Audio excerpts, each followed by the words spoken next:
If you have an iPhone and you have iMovie, I've talked to a lot of people about using it for editing videos, and I see there's always questions about how to make that happen. So in iMovie, the easiest way to do it is to create a project. Say you want to take a movie, find some video. All I have is the ones that got messed up yesterday, but you would select whatever videos you want to put in there, and then you say create movie at the bottom. And then what it does is it puts them on a timeline now. This is video that I shot of a match last night, and as you can see, it ended up being time-lapse. So one of the questions I get asked a lot is how you would slow things down. So in this instance, I mean, we can't slow things down too much. But when you click, you would see down at the bottom there's a speed function, and you can simply slow things down. So here you can see now, it's just going to go that frame by frame every second. If you shot in a higher frame rate, like 120 or 240, obviously this is where you get slow motion. So what if you don't want the whole thing to be slow motion? Let's bring it back up to 1 by 1 is correct.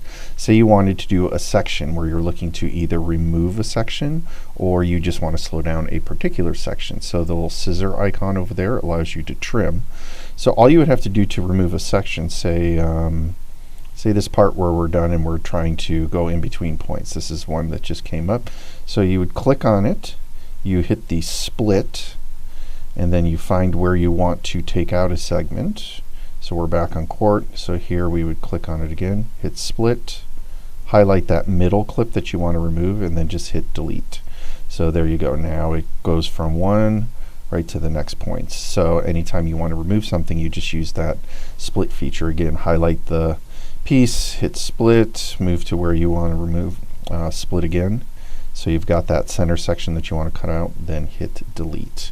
If you ever mess things up, you can always hit that undo button and it undoes things. So those are the main things. One of the other items that is if you want to zoom in on something, say I'm on the other side over there and I can't really see myself and I want to focus on just me.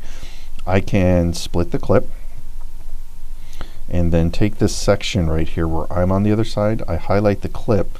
You'll notice that little magnifying glass up in the corner that has the plus. That's where you would go here.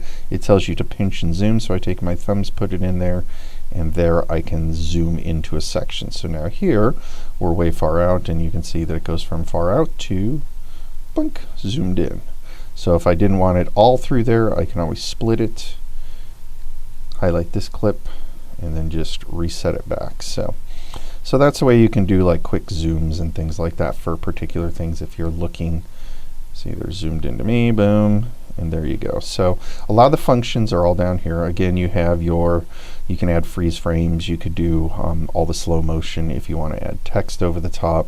When you put something there, you can see that it adds the titles. Color correction, I don't use any of these sort of effects. Sometimes if you have a darker video, you can use some of these to kind of spruce it up or change it a little bit, but they don't really have a great color correction.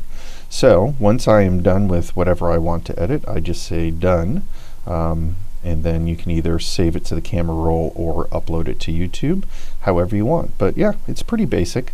You can always go back in. Once you have your project set, you can click on a project, hit edit, and go in and make changes if you need to. So any questions, I'm always happy to help, but I found that this is probably the best free editor and fairly easy to use. So all right.